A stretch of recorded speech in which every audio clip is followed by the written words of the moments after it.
So we have an interesting concept that's trying to be put forward into this note here. That's not reading note, but this explanatory note. The concept of some of the things that were perpetuated had to be through the hand of man, and some of the things were natural variants that were eventually given back to us. So the concept of potatoes not being something that the Middle Eastern and European world really had for an awful long period of time until the Spanish managed to come to Peru and find potatoes and bring them back. An explanation has to be posited for this, and we posit the explanation that the ones that he brought in the ark were no good, so therefore they were something that were not under the influence of the cultured human world until they were brought back from another civilization and from another environment where they might have just grown naturally. But, so before the flood, you're saying there were potatoes, and he brought the seeds. He brought the seeds. The seeds didn't work on the ark. The seeds went bad because it was too long for potatoes or too moist or whatever, and we had to wait until later to reacquire them. But wouldn't that be because of everything now? Well, we're implying that, and Noach began a man of the ground means that Noach had a plan that he was going to repopulate species that he felt were useful in terms of plant life, and those he planted. But now that the flood's over and they're not on the ark, why potatoes could survive again? No? Okay, but we're saying during all the time on the ark, the seed potatoes. The seed potatoes went bad. Sweet potatoes? The seed potatoes. The seed potatoes went bad. Whereas other seeds did survive. Yeah. Karam, a vineyard number 6. The land of the ground, potatoes. For the people of the future, specifically, he started a vineyard.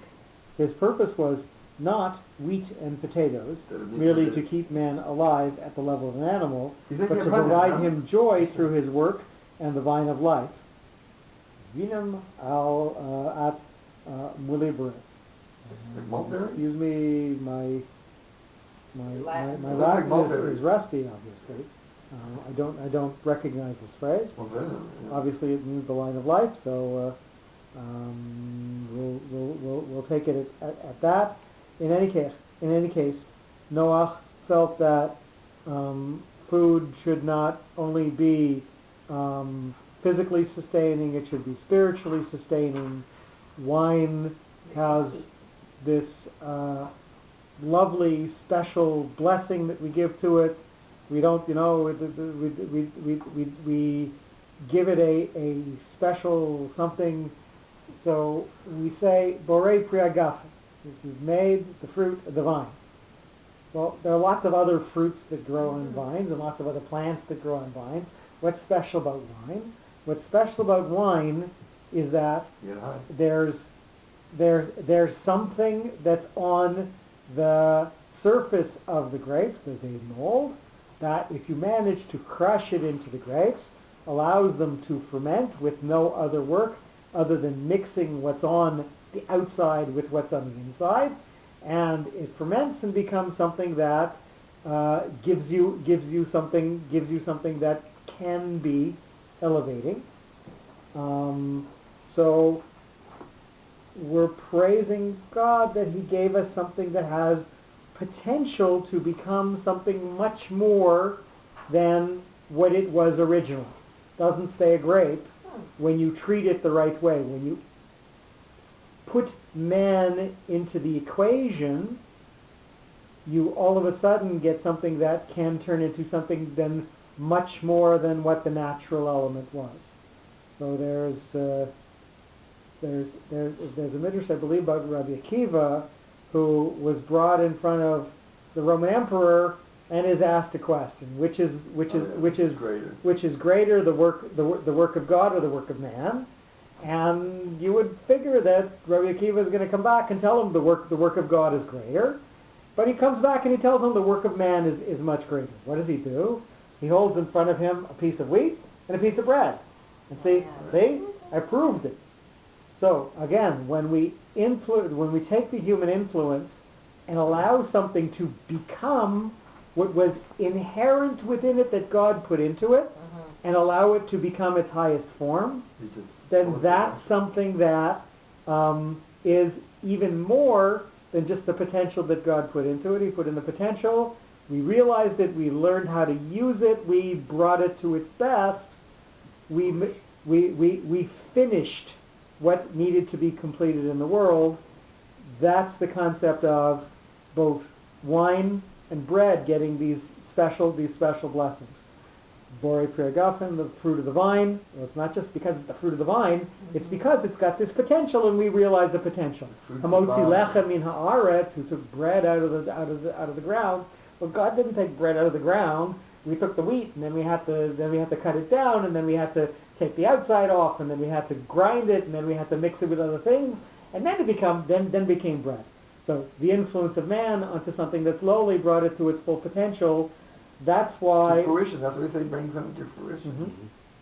Mm-hmm. So that's again what Noach was trying to achieve by planting a vineyard first. That's very interesting because most of the Meforshim see this as a failing of Noach, that he made something that potentially was intoxicating. Right. Whereas we're seeing here that perhaps this is something that had the noblest of intentions. So we're going to go through a couple of notes and comments and remarks about this pasuk. The Zohar said that Noach tried to understand the sin of Adam in order to correct it, Yitzhakim. Since he found it difficult to reach an answer, he tried to apply wine so that by weakening of the body would strengthen his imagination. So because when you are intoxicated, you can speculate with less inhibitions. Noach was trying to find a way to correct the world by not just confining himself to the physical, but trying to find a way to touch the spiritual. And we've got a bracket here, as Russian folklore says, without vodka one cannot solve it. And the Gemara in Eruvin says, Kol hamit yashev b'yono, yesh bo da'at ayin zkenim. Anybody who fits with his wine, anybody who is comfortable with his wine, has the wisdom of 70 wise men, 70 elders. Yain v'sod natan Row 70. Not 70, yeah. Yeah. Natan be'i atiyot, wine and secrets were given with, I guess we're talking here 80 with 80 letters, and let's do gematria, 70. Right. Yain. So 10 and 10 and 50. Sorry. But 80. You would have said 50 if it was 80. What is 70? It's 70. But why does it say 60 and 10? Yud? I know what that word is. But it could be, instead of a yud, it could be an apostrophe. Ayin, like ayin. Ayin. Yeah, I think that's a typo. Yeah. The typo. That's ayin with a like dash. The other one was because yayin is 70. So yayin is 70. And the sod is also 70. No. Yeah, that's ayin with an apostrophe, not like the way it was in Dad ayin yeah. beginning. Mm-hmm. And yichnas yayin, when wine goes in, yatsa sod. Secrets will come out. In goes the wine, out comes secrets, and it's the same like here. Nope. Did your father making a joke? Was he known for his humor? No. Yes. Why are you asking? No, because when he says wheat and potatoes, that's like a pun on meat and potatoes. Oh, for sure. He put it in quotation marks like that. No. Why are you making that face? It's either you or the nish. No, not only you. It's very what's the word? Deliberate. Deliberate, yes, for sure. Otherwise, he wouldn't have put it in the commas, in apostrophes like that. Well, and the That's fact that, definitely a and the pun. fact that It's a good one. the next note he mentions has nothing to do with Torah or Gemara or anything. Is But again, Russian folklore, like he's bringing. Right, in but all when, different- when we get these notes and remarks and so on, we said that they're not within the limits of the Perush. right. They're just other things that he's found That that have are come in, yeah, exactly. important that do need mention. Right. And we're going to go to the second one. Since the mind of Adam was altered by an ingested fruit, Noach found Where wine. were you? Number What's this? 2, Yeah. bottom Me of too. page 9. Right, right. Since the mind of Adam was altered by an ingested fruit, Noach found wine to be the most appropriate to cause a similar state of being, so he might have a chance to correct the mishap that occurred. What's So, he talking about? Oh, eating from the tree. Eating from the Yeah. tree. Yeah. That's so- one of the things that was And- a geffen. and- That's one of the 4, by the way. Mhm. No, so that's... So when Adam ate from the Nice. fruit, Yeah. God tells him, Yaka, and where are you? And You're Noach, a German and descent, Noach, Jewish Jew. and Ayaka. Noah and Adam doesn't take personal responsibility. Right, so, yeah. The blames one her. who you put with me, Passes the buck. so he doesn't take any personal responsibility. So Noach is hoping that Doesn't he will drink, he will get drunk, he will have something that he needs to do, and he will act appropriately. So he's trying to That's the fix Adam's mistake Correct. by putting himself in a similar situation and doing it. acting in the right way. But he doesn't So- in the end. It's a backfire. Part of the point. Backfire? No. I don't know. What does Canaan do to him? And what's this? Oh. How do the sons respond to it? Right? They Oh. walk backwards. So Oh, back. we continue on with the last remark. The Midrash states that when Noach started to plant his vineyard, the Satan approached him and proposed to help, requesting partnership in the task. Noach agreed, and the Satan started his work by fertilizing the ground. He killed a sheep, sprayed the blood over the ground. Later he brought a lion, and the end a pig, repeating the same procedure with blood in order to saturate the exhausted soil with nutrients. The sequence in taking those animals is symbolic of the stages of being drunk. The first seems to be insignificant, a sheep. Later, the wine produces a feeling of greatness and strength, a lion. And finally, man loses control of his behavior, turning into a pig. Thus, the wine had an intimate connection with the Satan in his work for Noah.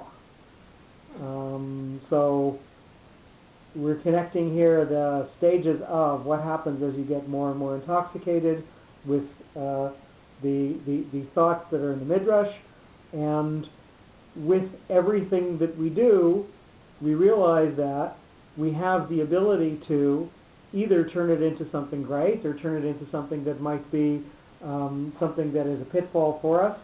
And Noach tries to do something that is going to be the ultimate test for him. He tries to correct Adam's sin.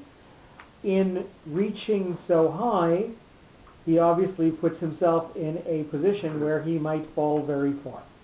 So we have the ability to rise and the ability to fall, and the greater that you risk, the greater that you might fall. So we're going to read through the pasuk, and we're going to notice that Noach's trial is what he's trying to do is separated out from what he becomes, and that the planting is separated out from the vineyard. So notice that he's trying to repopulate multiple species, and then he's got a last idea. Once I've repopulated multiple species, I'm going to use the last one or the next one to try to do my ultimate goal, which is to show that I can fix what Adam didn't fix. I'm going to show my greatness here. How does that try? So we're going to separate out Vayita, Tipcha, pause, comma, from Kara. But what was Adam's sin? Adam's sin was Adam's sin was that while he was under the influence of the fruit, he didn't take responsibility. So Adam, Rabbi Hecht has told us many, many times that in fact in the entire story of Adam and Eve and the tree, that the word sin is not mentioned. Right. So what's Adam given? Adam's given a contradiction. He's told that you are going to be the best of the best. You're going to be the most important thing in the world. And he's told that you're supposed to obey God. You're supposed to be lowly. You're supposed to be humble and subservient. So either you're supposed to be the thing that all creatures fear, or you're supposed to be something that's fearful. So he has these two priorities, and he has to decide which of those priorities he's going to choose: his own importance or his own subservience. And he isn't told which is the more important of the two. So he's put into a situation where he can choose. He can choose to say,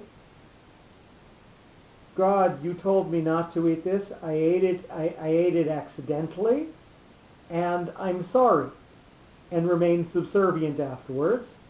Or he can say, I was the most important thing. I was deserving of this, and by all means, I ate it because it was there, and I'm important, and I'm supposed to be master of everything that I see. So he's given a chance to define priorities based on these two, to define his priorities based on these two seemingly conflicting things that are given to him, and he misses the mark. So he doesn't. Mark. So